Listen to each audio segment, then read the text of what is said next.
Hi friends, నమస్తే. ఈరోజు వీడియోలో నేను ఆంధ్ర స్టైల్ ములక్కాడ పచ్చిరొయ్యలు, ఇది చాలా బాగుంటుంది. నా స్టైల్లో చేశాను. దోసకాయ పచ్చిరొయ్యలు అలాగే కోడిగుడ్డు ములక్కాడ పచ్చిరొయ్యలు కూడా చాలా టేస్టీగా ఉంటుంది. ఇలా అయితే నాకు చాలా ఇష్టం. ఒకసారి ఇది ఎలా చేశానో నేను ఈ వీడియోలో చూపిస్తున్నాను ఫ్రెండ్స్. ఒకసారి మీకు నచ్చినట్లయితే ప్లీజ్ తప్పకుండా లైక్ చేయండి. ఇది చేసుకోవడానికి నేను ఇక్కడ 3 స్పూన్ల వరకు ఆయిల్ వేసుకున్నాను ఫ్రెండ్స్. అలాగే నేను ఇక్కడ పెద్ద ములక్కాడని 2 తీసుకున్నాను. తీసుకుని ఇలా కట్ చేసుకుని ఒకసారి ఇలాగా ఒక 2 నిమిషాలు ఫ్రై చేసినట్లయితే ములక్కాడ చాలా టేస్టీగా ఉంటుంది. ఇలాగా ఫ్రై చేసుకుని ఇప్పుడు దీన్ని 2 నిమిషాల తర్వాత పక్కకు తీసుకుందాము.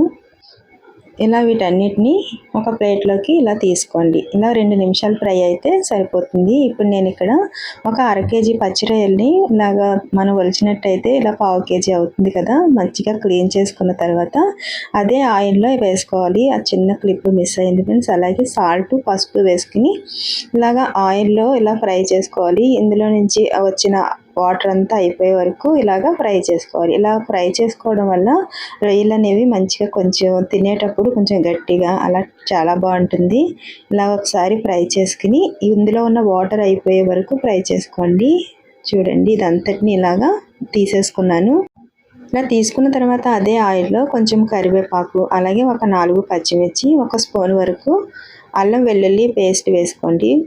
ఇది ఫ్రెష్దే వేసుకున్నాను. ఫ్రెష్ది వేసుకుంటేనే టేస్ట్ బాగుంటుంది. కొంచెం ఇలాగ ఫ్రై అయిన తర్వాత నేను ఇక్కడ ఒక 2 ఆనియన్స్ తీసుకున్నాను. అవి మంచిగా ఇలాగా చిన్నగా చాప్ చేసుకుంటే మనకి గ్రేవీ కింద ఉంటుంది.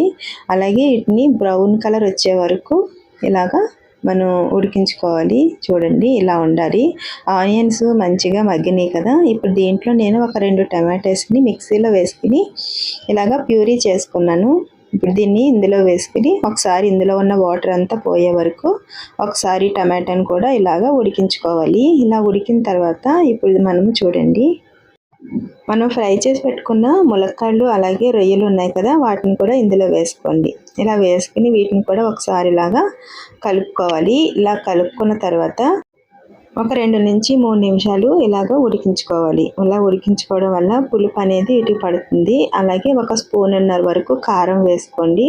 నేను ఇక్కడ Kashmiri red chilli powder 1/2 spoon వేసుకున్నాను. అలాగే 1 స్పూన్ వరకు మామూలు కారం ఉంటుంది కదా, మసాలా కారం, అది వేసుకున్నాను. ఒక 1/2 టీ స్పూన్ వరకు పసుపు వేసుకుని ఒకసారి ఇదంతా ఇలా కలిసేటట్టు కింద ఇలా కలుపుకోండి. ఇలా కలిపిన తర్వాత చూడండి, ఒక 2 నిమిషాల తర్వాత దీంట్లో నేను ఒక చిన్న గ్లాస్తో వాటర్ వేసుకున్నాను. వాటర్ వేసుకోవడం వల్ల ములక్కాడ అలాగే పచ్చిరొయ్యలు మంచిగా ఉడుకుతాయి. ఇలా వేసుకున్న తర్వాత చూడండి, ఇలా మంచిగా ఎగిరిపోవాలి. ఇలా ఎగిరిన తర్వాత కొంచెం కొత్తిమీర వేసుకుని మంచిగా ఇలా దగ్గరకు వచ్చేటట్టు కింద ఇదంతటిని ఇలాగా కలుపుకోండి.